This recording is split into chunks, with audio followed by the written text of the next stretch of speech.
Hello everyone, welcome back to my channel. I hope everyone is having a wonderful day.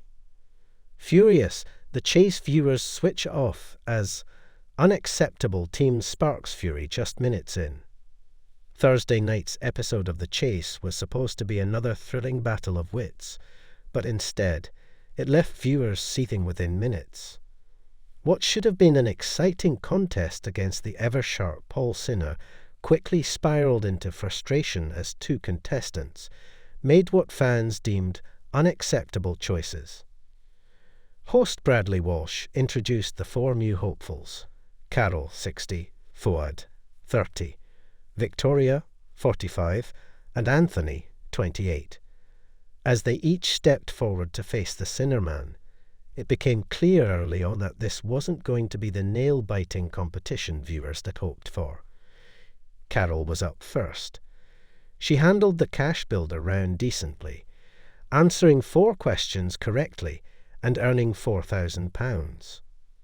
As she approached the table to face Paul, her teammates encouraged her to play it safe and bring the money back. But Carol had other plans. "I'm going to go for the one," she announced confidently. Bradley raised his eyebrows. "You're taking the low offer." Carol nodded. "I want to enjoy the whole experience and give myself the best chance of getting back." Without making a single mistake, she breezed through her round and secured her place in the final chase. But while Carol was happy, the audience was not. No.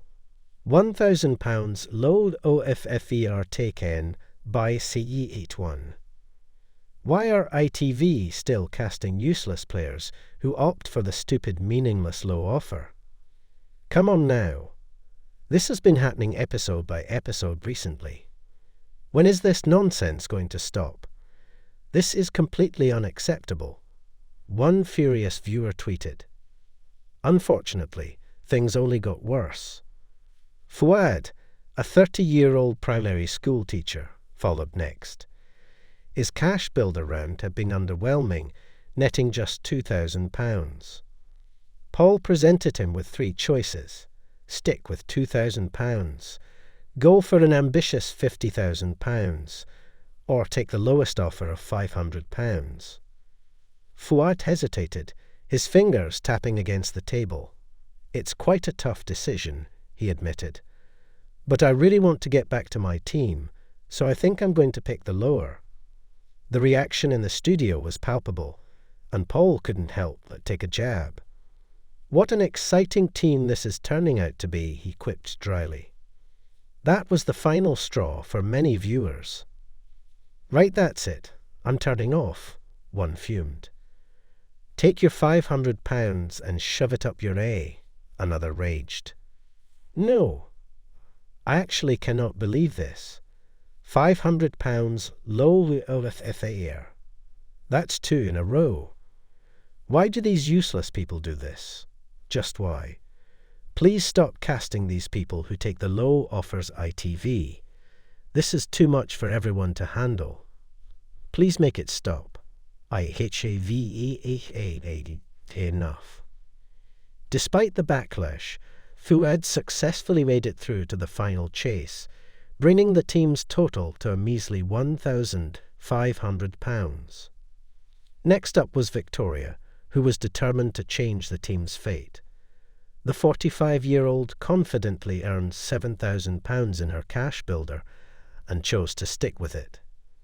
However, despite her best efforts, she was no match for Paul, who eliminated her before she could contribute a penny to the pot. And then the game took an unexpected turn. Anthony, the final contestant, didn't get off to the best start. His cash builder round only netted him £2,000.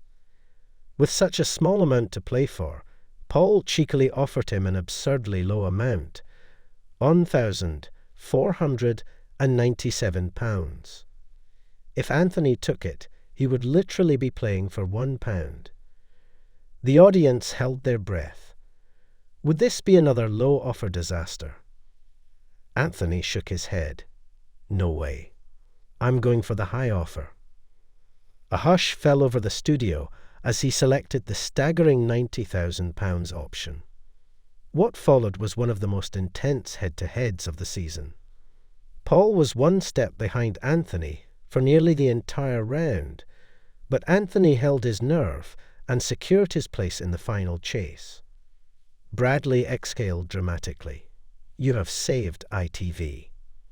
With Anthony's daring move, the team's prize fund skyrocketed to an eye-watering £91,500. Even the most frustrated viewers found themselves drawn back into the game, hopeful that this underdog team could pull off a miracle. The trio put up a solid performance in the final chase, scoring 16 correct answers. "Brilliant," Paul admitted, but unfortunately it wasn't enough. With 18 seconds to spare, the Sinnermen caught them, dashing their hopes of victory. The night ended with a mixture of emotions, disappointment, frustration, and for some, relief that the chaos was over. "This show is actually painful to watch sometimes," one fan sighed. "I still can't get over those low offers," another lamented. But as always, the show must go on. And while Carol and Fuad may have angered the nation, Anthony's bold move ensured that, for at least one night, the chase was nothing short of unforgettable.